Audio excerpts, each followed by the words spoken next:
Madame, Monsieur, bonsoir, bienvenue dans ce journal. Voici ce qui domine l'actualité. La CEDEAO maintient la suspension du Burkina Faso. C'est l'une des principales résolutions du sommet extraordinaire de l'organisation tenu ce jeudi.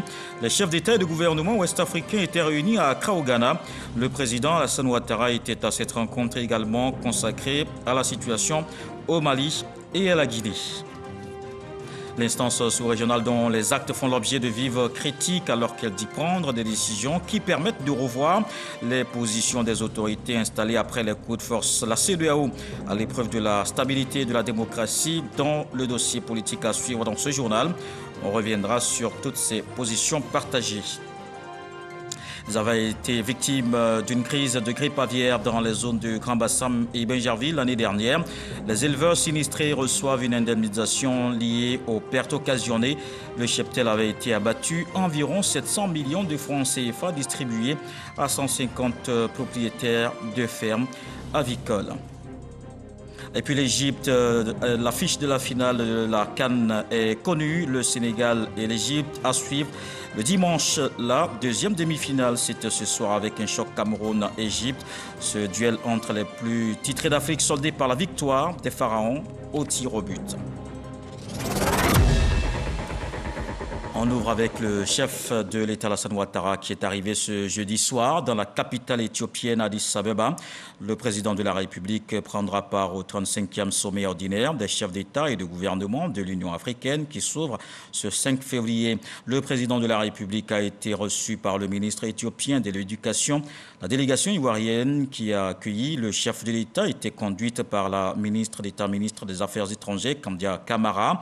En marge des travaux de cette session, le président de la République aura des entretiens avec plusieurs homologues et de nombreuses personnalités.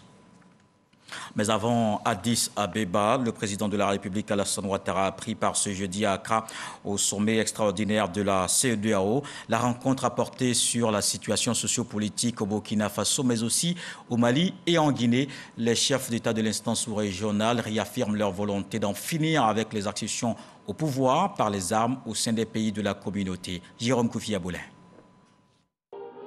Un autre sommet de la CEDEAO sur la situation au Mali, en Guinée et au Burkina Faso.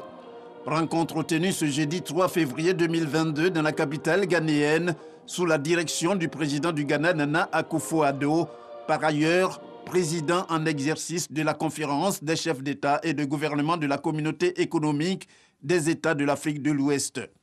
Sommet consacré en priorité au dossier du Burkina, dernier pays de la sous-région à être sous le coup d'un putsch militaire. Devant ses pairs présents à Accra, Nana Akufo-Addo indique que la situation du Burkina Faso, aussi préoccupante que celle de la Guinée et du Mali, impose à la communauté d'appliquer la tolérance zéro pour toute accession au pouvoir par des armes.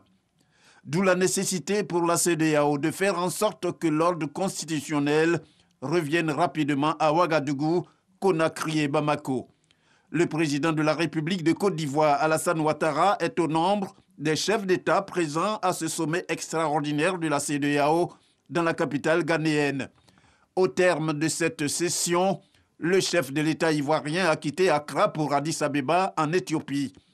Le président Alassane Ouattara, dans la capitale éthiopienne, va prendre part les 5 et 6 février 2022 au 35e sommet ordinaire des chefs d'État et de gouvernement de l'Union africaine. Et le dossier politique s'intéresse à la situation au Burkina Faso.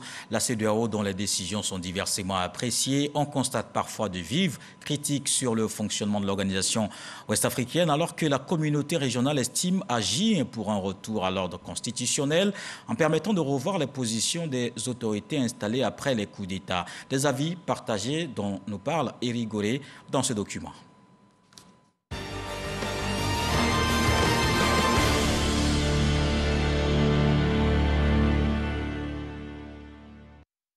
9 janvier 2022, les chefs d'État des pays membres de la CEDEAO sont réunis à Accra, au Ghana, en sommet extraordinaire. Des sanctions tombent contre la junte malienne au pouvoir, fermeture des frontières terrestres et aériennes au sein de l'espace régional, suspension des échanges commerciaux autres que les produits de première nécessité, gel des avoirs auprès de la BCEAO, entre autres. Ces sanctions sont prises à la suite du refus de la junte malienne de respecter le calendrier arrêté pour les élections démocratiques. Dans un communiqué lu par Aboulaye Diop, ministre des Affaires étrangères de la Transition, il est question d'organiser les élections dans 5 ans. Décision qui viole les principes et règles de la CEDEAO. Il faut que les États soient suffisamment responsables. Lorsqu'il y a une situation qui intervient dans un État comme le Mali, signataire de ce protocole, de cette décision, des protocoles de Lomé additionnel de Dakar, dont le contenu est connu, lorsque vous avez ratifié de telles dispositions, il vous appartient d'expliquer aux populations. Il y a un coup d'État, il y a des intellectuels au Mali, il y a des professeurs d'université, il y a de grands juristes de renom. Mais pourquoi on n'explique pas aux Maliens que ce que la CEDEAO est en train de faire relève de son obligation institutionnelle? Pourquoi on ne l'explique pas? Ces sanctions de la CEDEAO contre la junte militaire au pouvoir soulèvent beaucoup de controverses et de passions. La CEDEAO vient d'infliger des sanctions lourdes, fortes au peuple malien. Nous nous sommes inquiétés. Nous avons demandé, mais avant d'infliger ces sanctions-là, est-ce que les chefs d'État et de gouvernement ont pensé au peuple malien? Est-ce qu'ils ont pensé aux effets collatéraux? Et pourtant, cette posture de la CEDEAO a pour objectif d'envoyer un signal fort, selon Maître Aboulaye Meïté, avocat à la Cour. Quand il y a ratification de traités, justement, l'État est en train de dire que les décisions qui sont prises dans le cadre du fonctionnement de ces organisations intègrent son champ légal. C'est le Mali qui a décidé que si d'aventure le pays, le Mali lui-même, avait des attitudes de nature effectivement à rompre et à contrevenir aux principes démocratiques, le Mali a autorisé la CEDEAO à prendre en son encontre de telles sanctions. Réunis au sein de l'hémicycle pour les travaux en commission, des députés ivoiriens recevant le ministre délégué chargé de l'intégration africaine ont abordé le sujet. Ce que nous craignons, c'est que ces sanctions-là ne tombent pas sur la population malienne. La population malienne, il y a même une ONG norvégienne qui disait que déjà, il y a des problèmes. Cette ONG norvégienne disait qu'il y a des problèmes au niveau des populations locales parce que cette ONG n'arrive plus à avoir les produits de première nécessité. Les produits de première nécessité ne font pas partie des différents embargos. En homme averti, le diplomate s'est expliqué en s'appuyant sur ce que disent les tests. On sait très bien qu'il y avait des négociations qui étaient engagées. La même junte s'est engagée pour 18 mois et revient sur ces 18 mois d'abord un autre coup d'État dans le coup d'État et ensuite, à l'issue des 18 mois, veut prolonger la transition jusqu'à quasiment 2026, c'est-à-dire veut un mandat illégal qui est contre tous les tests internationaux. Dans ces cas-là, il y a automatiquement des sanctions qui sont prévues et ces sanctions ont été appliquées. On ne peut pas reprocher à la CEDEAO d'appliquer ses propres tests. Très clairement, ces sanctions sont prises pour faire pression sur le régime en place à Bamako pour parvenir à un consensus avec la CEDEAO afin que ce pays frère puisse sortir très rapidement de cette impasse. C'est à notre corps défendant que nous avons pris ces sanctions au niveau de la CEDEAO à Accra. En dépit de ces sanctions infligées contre les militaires au Mali, un autre coup d'État a eu lieu au Burkina Faso, renversant Roch Marc Christian Kaboré. Ce coup d'État est condamné par la CEDEAO par l'Union européenne et par l'ONU. C'était le dossier politique avec Éric Goré qui revenait sur les décisions de la CEDEAO. Revenons sur les échanges de vœux hier au palais de la présidence. Le chef de l'État a échangé avec les forces de défense et de sécurité. Alassane Ouattara rassure les hommes qui veillent à la sécurisation du pays. Il annonce le renforcement des capacités opérationnelles. Le point avec Eman Guivier. Excellence, Monsieur le Président de la République, chef suprême des armées, vos forces sont en ordre et aux ordres. Des mots du général de corps d'armée, chef d'état-major général des armées de Côte d'Ivoire, Lassina Doumbia, qui traduisent l'engagement des forces armées de Côte d'Ivoire à continuer de servir la nation dans un esprit républicain. Pour cette cérémonie de vœux au chef de l'État, Alassane Ouattara, tous les corps d'armée ont répondu présents, faisant un bref bilan des actions engagées par les forces armées de Côte d'Ivoire et des récentes nominations opéré au sein de l'armée. L'année précédente, le chef d'état-major général des armées, Lassina Doumbia, s'est réjoui des résultats obtenus grâce à la vision et au leadership du chef de l'État, Alassane Ouattara. Excellence, Monsieur le Président de la République, chef suprême des armées, les forces de défense et de sécurité seront engagées aux côtés du gouvernement et des populations dans toutes les options qu'il vous plaira d'explorer. Nous ne céderons aucun centimètre de notre territoire. Même s'il nous arrivait de prendre un coup, soyez assurés que nous avons appris à le faire sans perdre notre capacité à en donner. Je voudrais respectueusement vous remercier pour l'intérêt constant que vous portez aux préoccupations qui sont les nôtres et tous les efforts consentis pour l'amélioration de nos conditions de vie et de travail. Quant à nos perspectives opérationnelles pour cette année, elles tiennent globalement à la poursuite des efforts d'accroissement des capacités, tant en ressources humaines qu'en équipement et matériel, pour être à même de faire face à toutes sortes de menaces, d'où qu'elles viennent.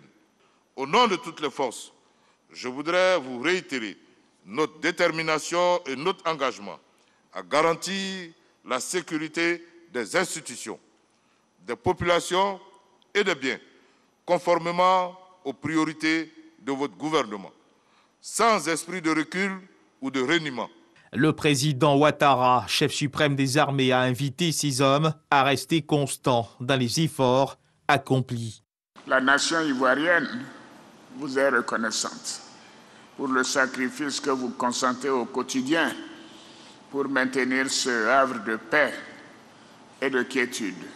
À ma qualité de chef suprême des armées, j'apprécie pleinement le sens et la portée de votre engagement, résumé par les notions de discipline, de patriotisme, d'honneur et de valeur. Engagement essentiel à la vie de la nation. Je félicite le chef d'état-major général des armées, ainsi que tous les chefs des grands commandements qui ont su imprimer cet élan de professionnalisme. Je voudrais, par la même occasion, adresser mes vives félicitations à Monsieur le ministre d'État, ministre de la Défense, ainsi qu'à ses collègues de la Sécurité et des Eaux et Forêts, pour leur détermination et leur efficacité à la tête des forces de défense et de sécurité. Officiers généraux, officiers supérieurs, l'année 2022 s'ouvre dans un contexte de bouleversement sous-régional. Sur ce point, je salue votre esprit d'anticipation, ainsi que les réponses graduées et adaptées que vous avez su apporter. Au plan de la sécurité intérieure, les défis seront accrus dans un contexte de changement climatique entraînant l'action néfaste de l'homme sur l'environnement. Ici également, il s'agira de proposer des réponses fermes et pérennes afin de laisser en héritage un environnement propice aux générations futures. J'attends donc de chacun de vous, à quelque niveau que ce soit, de chaque chef, de chaque responsable, de chaque commandant d'unité, chaque chef de service ou chef de corps, chacun des personnels des forces de défense et de sécurité, que vous fassiez en sorte de garder le cap et de le porter encore plus haut. Les capacités matérielles de l'armée seront renforcées sur le terrain afin que son action soit plus efficace. Le chef de l'État Alassane Ouattara, fier de ses hommes, leur a exprimé toute sa satisfaction pour la sécurisation du pays. Le président de la République Alassane Ouattara, qui a pris beaucoup de plaisir à se laisser bercer par la musique de la garde républicaine. Et comme on le voit sur ces images, tous les grands commandements étaient à cette rencontre avec le chef suprême des armées au palais de la présidence. Je vous propose quelques réactions. Le président de la République, à l'occasion de la présentation des vœux des forces de défense et de sécurité de Côte d'Ivoire, a été rassuré par ces forces de leur engagement à faire en sorte que la Côte d'Ivoire soit protégée. Et nous faisons confiance à nos forces de défense et de sécurité pour remplir de façon convenable leur mission. Je voudrais, à la suite du président de la République, féliciter nos forces de défense et de sécurité qui abattent un travail énorme quotidiennement au risque de leur vie. Et ce sont des choses qu'il faut souligner. Et je voudrais que toutes les forces de défense et de sécurité puissent bénéficier du soutien des populations vivant en Côte d'Ivoire. Cela est très important. Le message que j'ai pour les populations, c'est de leur dire que l'État veille à faire en sorte que la sécurité soit garantie pour tout le monde, tous ceux qui vivent sur notre territoire. Les forces de sécurité, dans leur ensemble, ils sont engagés, avec, comme je l'ai dit, le soutien du chef de l'État. Nous veillons au quotidien pour que notre Côte d'Ivoire soit en paix, afin que la politique de développement que le président de la République conduit puisse être menée à terme. Nous demandons aux populations d'apporter leur contribution aux forces de sécurité dans l'exercice de leur mission. Parce que c'est ensemble que nous allons parvenir à maintenir notre Côte d'Ivoire dans la paix. Les relations armée-nation sont notre plus grande préoccupation parce que les populations sont nos partenaires dans la mission que nous conduisons. D'autres échanges de vœux, cette fois entre le président de la République et l'ensemble des catégories socio-professionnelles. Elles étaient représentées par le patronat, les syndicats, les ordres, les universitaires et les dirigeants des entreprises publiques. Au cœur des échanges, la résilience de l'économie nationale face à la Covid-19. Mahama Traoré. 6,5% de taux de croissance en 2021, contre seulement 2% en 2020. Ces données traduisant la reprise économique dans le contexte persistant de la pandémie de Covid-19 ont essentiellement dominé les échanges de vœux entre le chef de l'État et les représentants de la société civile, du secteur privé, des organisations syndicales de défense des droits de l'homme et des dirigeants d'entreprises publiques. En leur nom, le président de la Confédération générale des entreprises de Côte d'Ivoire félicite l'exécutif pour sa gestion efficiente de la crise sanitaire. Jean-Marie Aka exhorte aussi l'État à davantage renforcer son partenariat avec le secteur privé. Monsieur le Président de la République, dans le registre des perspectives, nous formulons le vœu que ces différents espoirs suscités au cours de l'année 2021 se concrétisent effectivement en 2022 avec la mise en place, de concert avec le secteur privé, des mécanismes efficaces pour soutenir nos champions nationaux, relancer l'industrialisation de notre pays et réussir la transformation structurelle de notre économie. En cette année qui devrait voir la consolidation d'une croissance vigoureuse, le soutien de l'État aux entreprises devra être plus décisif et se traduire, nous l'espérons, par des plans d'action concrets en vue d'atteindre les résultats escomptés, notamment en termes d'amélioration continue du climat des affaires, de création de richesses et d'emplois, dont les effets se répercuteront aussi bien sur les entreprises que sur l'ensemble de la société civile ivoirienne.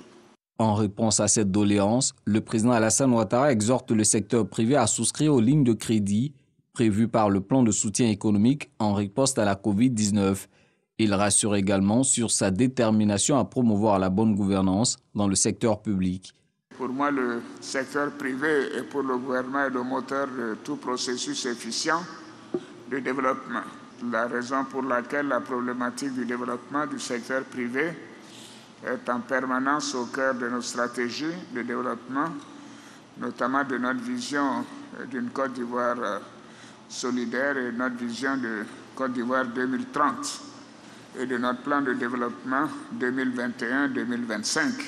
Nous avons ainsi tout au long de l'année écoulée poursuivi nos réformes en vue de créer un environnement favorable à l'éclosion du secteur privé et surtout, comme vous l'avez souligné, notre volonté d'avoir des champions nationaux. Mais cela dépend surtout de vous, car le gouvernement a prévu tous les mécanismes et les financements nécessaires pour soutenir cette volonté. Je voudrais rassurer les uns et les autres que la bonne gouvernance veut dire également l'équité dans l'examen des sociétés et surtout la nécessité de travailler à améliorer les défaillances et à faire en sorte que les entreprises publiques contribuent à la croissance et à l'emploi dans notre pays. Pour 2022, le gouvernement prévoit un taux de croissance de 7%. Les échos de ces échanges devaient se refaire ainsi avec la société civile et le secteur privé. Une rencontre saluée par ces acteurs, comme on peut les entendre au micro de nos reporters. De par ma voix, les imprimeurs souhaitent une meilleure année au président de la République, santé surtout sans laquelle on ne peut rien faire. Et puis maintenant, quand on est en santé, on peut être à l'écoute des doléances des imprimeurs de Côte d'Ivoire. L'adéquation entre la formation et l'emploi doit être une réalité, de sorte que justement on puisse offrir au secteur privé tout ce dont ils ont besoin pour le bien-être de nos populations, pour le bien-être de l'économie ivoirienne. Nous souhaitons également que les choses se déroulent bien pour que nos entreprises puissent prospérer et contribuer au développement économique de notre pays. Après avoir passé une année aussi difficile avec les pandémies, je pense que la renaissance est au rendez-vous. Il y a eu des réformes audacieuses, mais nous attendons encore, parce que nous savons que ce secteur agricole, si les problématiques sont adressées, c'est le moteur de la croissance à la vérité de notre pays. La paix sociale est établie, l'économie de la Côte d'Ivoire a redémarré et les encouragements sont faits partout pour que les dirigeants que nous sommes, nous puissions être à la hauteur de l'attente que le pays nous a confiée. La Côte d'Ivoire, comme l'a dit le président de la République, va avoir une croissance économique de 7% environ. Et pour y arriver, il faudrait que l'ensemble des acteurs économiques, notamment le secteur privé et aussi les sociétés d'État, travaillent d'arrache-pied pour atteindre cette croissance voulue par le président de la République. Autre chose dans l'actualité, ce jeudi à la primature, la commission de l'UMOA a remis au chef du gouvernement le mémorandum de la revue annuelle des réformes politiques, programmes et projets communautaires. La Côte d'Ivoire enregistre une importante marge de progression dans la mise en œuvre de l'intégration régionale. Des détails avec Alexis Goudraogo. L'UMOA veut donner un coup d'accélérateur au processus d'intégration sous-régionale. Pour atteindre ces objectifs, la conférence des chefs d'État et de gouvernement de l'Union a instauré une revue annuelle des réformes politiques, programmes et projets communautaires en vue d'examiner les niveaux d'exécution et mesurer l'impact des réalisations portées par l'Union au sein des pays membres. L'exercice qui en est à sa 7e revue connaît des résultats satisfaisants. La Côte d'Ivoire est un pays performant, avec un taux global d'exécution de plus de 82%. Ce qui rend cela encore plus important, c'est que ces résultats ont été obtenus dans des domaines clés de l'intégration, où nous parlons de marché public, nous parlons de lutte contre le blanchiment, nous parlons de surveillance multilatérale, nous parlons de cadre harmonisé des finances publiques. Et dans tous ces domaines-là, la Côte d'Ivoire a affiché des résultats très satisfaisants. Et cela est d'autant plus important pour nous que c'est le pays leader économique de l'Union. Donc si le pays leader économique de l'Union s'engage aussi fortement en matière de réformes communautaires, je pense que cela fera tache d'huile pour pousser les autres États à aller plus en avant dans le processus d'intégration. Les résultats issus des travaux conduits par les experts de l'institution et du gouvernement en novembre dernier sont appuyés de recommandations bien notées par le gouvernement ivoirien qui salue les progrès enregistrés par le pays.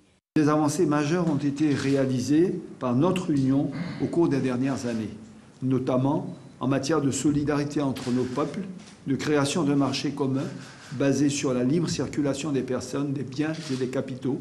Toutefois, il subsiste quelques défis majeurs auxquels notre Union devra faire face. Il s'agit notamment du faible taux d'échange intracommunautaire dans l'Union, qui est d'environ 16% sur la période 2015-2019, de la persistance des entraves, certaines d'entre elles, à la liberté de circulation et au droit d'établissement dans les différents pays membres, de l'existence de distorsions en matière de concurrence et en particulier d'entraves à l'accès au marché dans certains États, du défi sécuritaire au niveau de la sous-région et de l'employabilité des jeunes dans notre Union. Le chômage des jeunes est encore important et nos différents pays doivent proposer des solutions idoines à cette problématique qui reste intimement liée au défi de l'insécurité et du terrorisme dans notre espace. Le mémorandum des travaux a été remis au Premier ministre Patrick Achi. Rendons-nous à présent à l'Assemblée nationale. Il y avait sur la table des députés 4 projets de loi.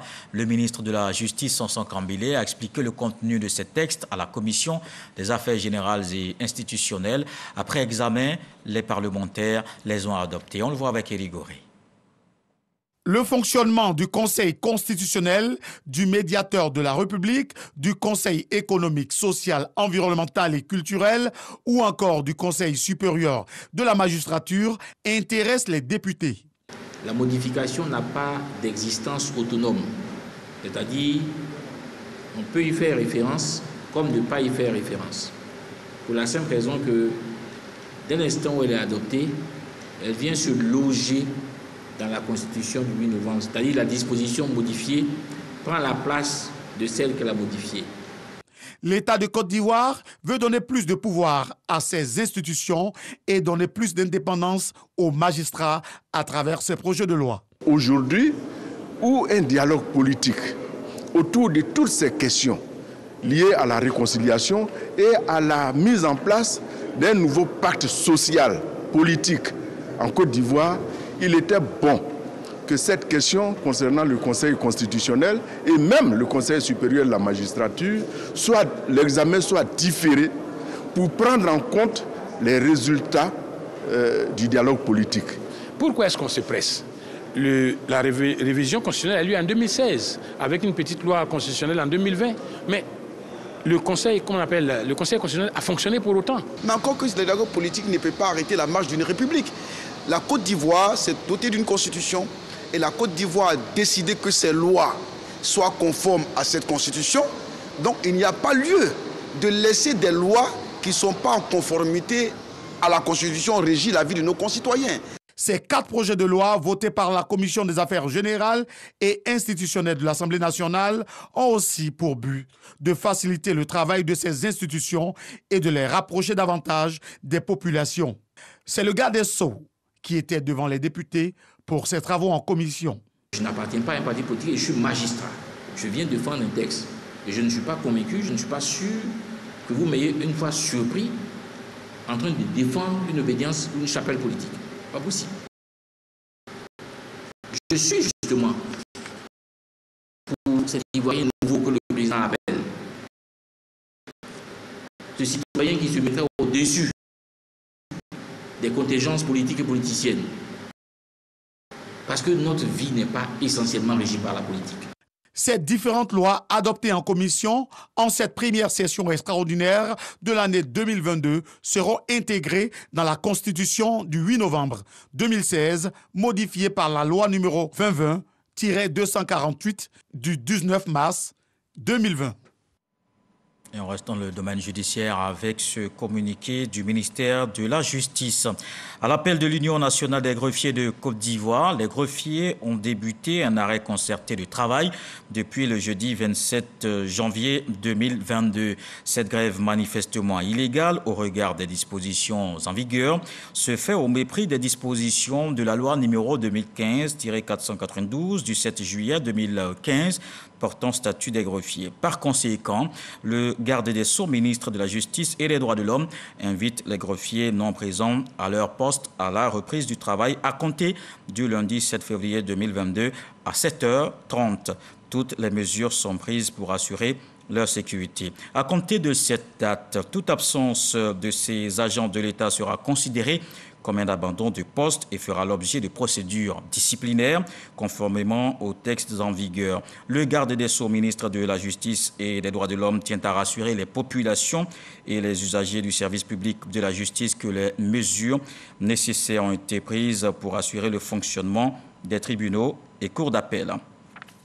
En religion, le cheikh Aïma Ousmane Diakité, président du Conseil supérieur des imams, a rencontré hier son éminence cardinal Jean-Pierre Cottois, archevêque d'Abidjan. Ces deux personnalités ont évoqué le renforcement des relations entre le COSIM et les autres organisations religieuses. Ils ont émis le vœu de la création d'un cadre permanent de concertation entre les leaders religieux pour la consolidation de la paix. Kone Pagasoro de Madongi. C'est à la tête d'une forte délégation que le cheikh Aïma Ousmane Diakité, président du Conseil supérieur des imams des mosquées des affaires islamiques en Côte d'Ivoire COSIM, s'est rendu au domicile de son éminence cardinal Jean-Pierre Cottois. Une visite qui s'inscrit dans le cadre du renforcement de la cohésion et des bonnes relations entre les différentes obédiences religieuses. Depuis qu'il a été porté à la tête de cette communauté, je crois que c'est aujourd'hui qu'il a décidé de venir me saluer affectueusement et fraternellement. J'en suis vraiment heureux. Les deux guides ont émis le vœu de la création d'un cadre de concertation permanent entre les différents leaders religieux.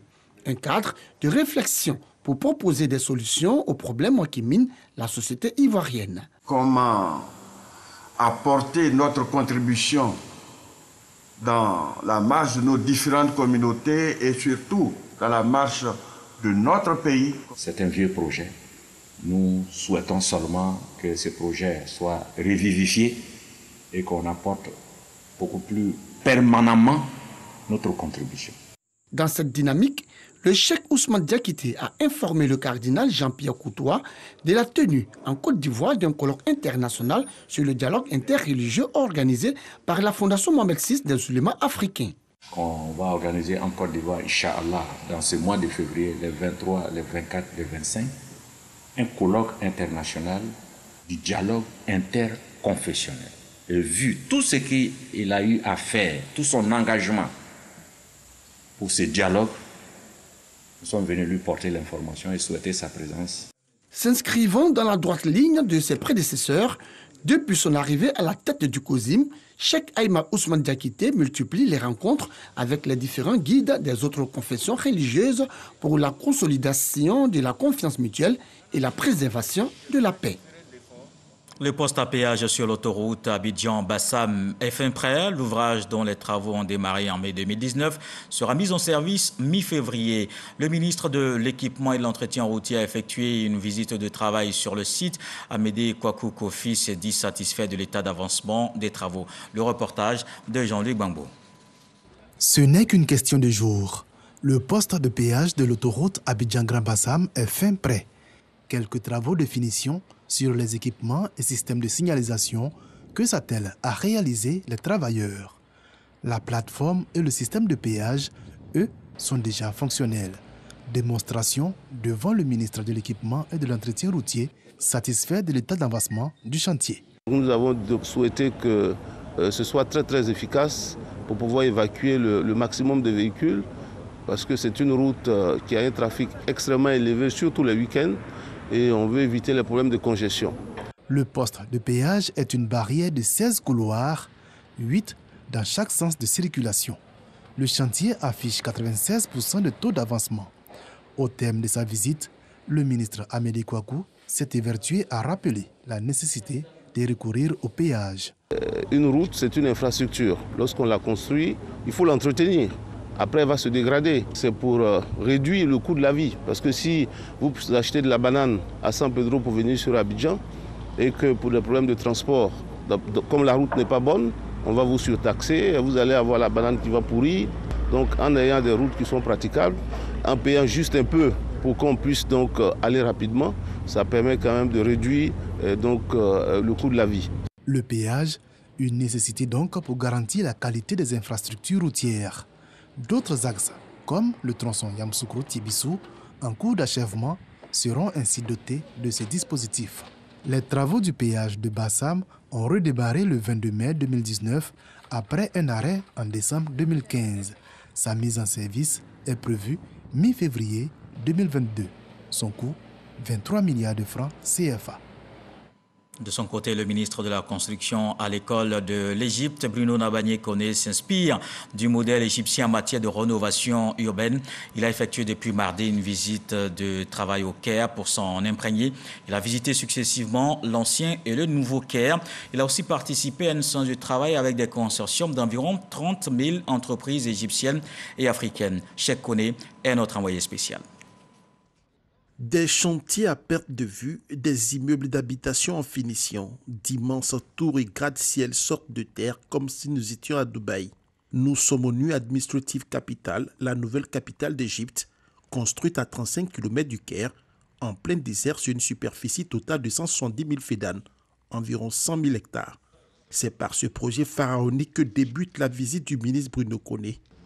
Après une visite guidée des différents pôles de la future ville nouvelle et moderne, le ministre s'est dit impressionné du savoir-faire égyptien.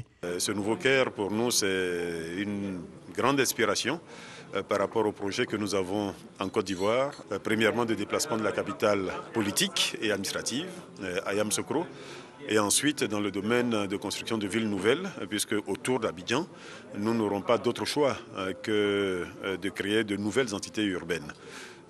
Donc nous sommes venus nous inspirer de l'expérience égyptienne dans ce domaine. Et ce que nous avons vu ce matin nous convainc que l'Égypte peut parfaitement nous accompagner. Il s'est par la suite attardé sur le mécanisme financier déployé pour obtenir pareille densification urbaine. Il y a des mécanismes de financement qui sont propres à l'Égypte, qui sont propres au contexte égyptien, à la gestion du foncier et de la terre ici, qui ne sont pas forcément adaptables en tant que tels en Côte d'Ivoire.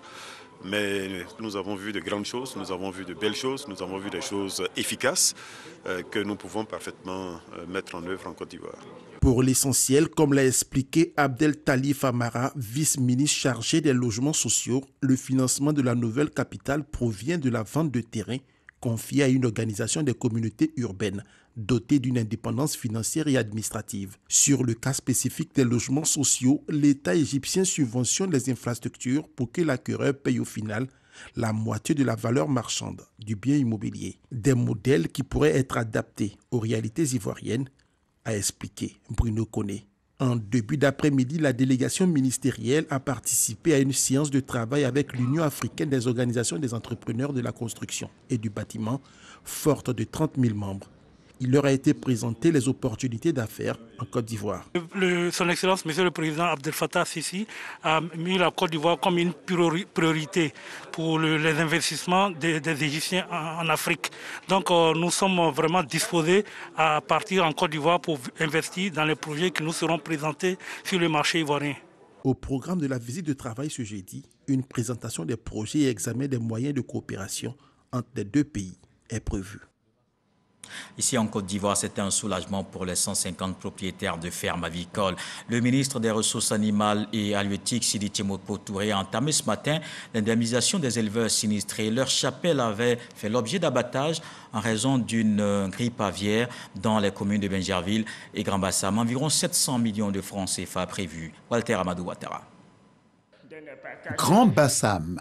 5 promoteurs de fermes avicoles sur les 150 victimes de la grippe aviaire de l'année dernière reçoivent symboliquement des mains du ministre Sidi Temoko Touré des chèques qui représentent une indemnisation. Au nom des bénéficiaires, le président de l'IPRAVI, Interprofession avicole ivoirienne voit en cette action une opportunité de relance des activités pour les fermiers sinistrés. Il traduit toute sa gratitude au gouvernement. Cette filière offre plus de 200 000 emplois directs et indirects et constitue aujourd'hui la principale source de protéines animales pour laquelle la Côte d'Ivoire a atteint le meilleur taux de couverture de ses besoins. Nous sommes donc des opérateurs heureux et comblés et voudrions vous prier de bien vouloir accepter de traduire à Monsieur le Premier ministre notre infinie gratitude pour cette indemnisation qui a une haute portée sociale mais aussi stratégique. Le ministre des Ressources animales et halieutiques exhorte à un bon usage de cette aide financière dans le strict respect des règles de biosécurité. Avec un chiffre d'affaires de plus de 250 milliards de francs CFA, cette filière joue aussi un rôle important dans l'amélioration de la sécurité alimentaire avec un cheptel actuel de près de 80 millions de têtes de volailles. Malheureusement, cette filière est fragilisée depuis 2006 par des menaces sanitaires récurrentes d'épizootie, essentiellement de grippe aviaire hautement pathogène. Pour faire face à cette situation, le gouvernement alerté a adopté un plan national de lutte qui visait à contrôler cette maladie à travers l'isolement des foyers. L'indemnisation des éleveurs sinistrés vise à soutenir la filière avicole en octroyant de la part du gouvernement ivoirien. Pour cette première phase, un montant total d'environ 700 millions de francs CFA. Dans le dernier semestre de l'année 2021, des foyers de grippe aviaire ont été signalés à Mondoukou, Moamé, Modeste, Bingerville, Songon et Abouaké. Pour endiguer cette épizootie, l'abattage sanitaire faisant partie d'un plan d'urgence du ministère a concerné plus de 561 000 volailles. Et cette grippe a une forme hautement pathogène. La Covid-19 est aussi dangereuse. On fait le point en chiffres.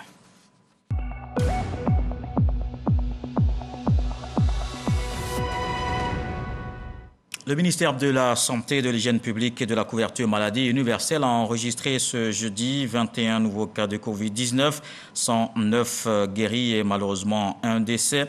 À la date du 3 février 2022, la Côte d'Ivoire compte donc 80 821 cas confirmés, dont 78 396 personnes guéries, 786 décès et 1639 cas actifs. Au total, 8 081 892 doses de vaccins administrées contre la Covid-19. Et ce soir, un bref tour de l'actualité internationale. D'abord, on ira en RDC, 20 personnes tuées. Ensuite, le bilan en Guinée-Bissau après la tentative de coup d'État. Et l'Argentine, où des personnes trouvent la mort après une consommation de cocaïne. L'actu en bref avec Angela Diallo et Alexis Ouedraogo.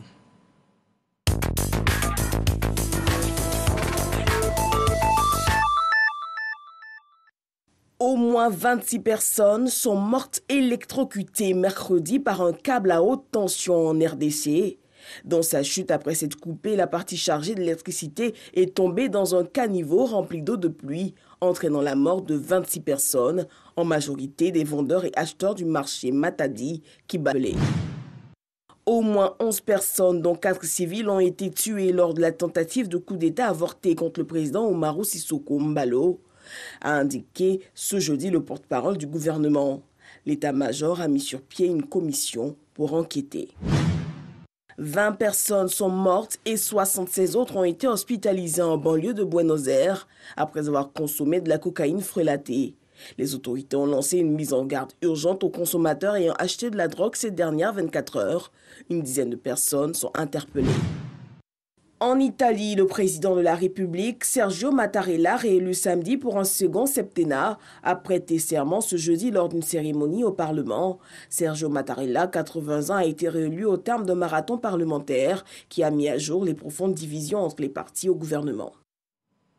Et dans le reste de l'actualité, le dirigeant du groupe LEI Abou Ibrahim al-Hashimi al-Kourachi a été tué. C'était lors d'une opération conduite dans le nord de la Syrie. C'est ce qu'a annoncé le président des États-Unis. Joe Biden précise que tous les soldats américains sont sains et saufs. Des forces spéciales américaines ont été héliportées pour cette opération qui a fait au total 13 morts. Et l'actualité, c'est aussi la CAN. On connaît l'affiche de la finale.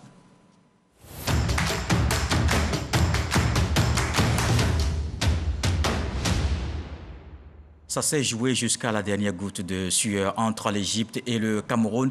Un duel entre les plus titrés d'Afrique. Il a fallu 120 minutes après pour départager les deux équipes. Le Cameroun tombe au tir au but et l'Égypte rejoint le Sénégal en finale. Arsène Kouassi et Jean-Sylvain Rousseau. Depuis la tribune officielle, Samuel Eto'o-Fils a pu assister à l'élimination de l'équipe du Cameroun. Opposé à l'Égypte pour une place en finale, les Lions indomptables dominent outrageusement la première période sans pour autant se montrer efficaces. Bousculés, les Pharaons tentent d'apporter la riposte en seconde période, mais Mohamed Salah est mis en échec par le gardien camerounais, André Onana. Une alerte que les Camerounais prennent au sérieux, incarnée par la tentative du Lyonnais. Malgré la bonne volonté des joueurs camerounais, le score en reste là, 0-0 à l'issue du temps réglementaire. Les 30 minutes de la prolongation ne changeront pas la donne. Finalement, c'est au tir au but que les dénouements du match arrivent. Plus adroits, les Pharaons l'emportent 3-1. Un succès qui permet à l'Égypte de rejoindre le Sénégal en finale. Et la finale à suivre donc dimanche. Voilà qui met un terme à ce journal. Merci de l'avoir suivi. Demain 20h, retrouvez Marie-Laure Ngouron. On se quitte avec ce que dit le sage ce soir. Personne n'extrait le miel sans se laper les doigts.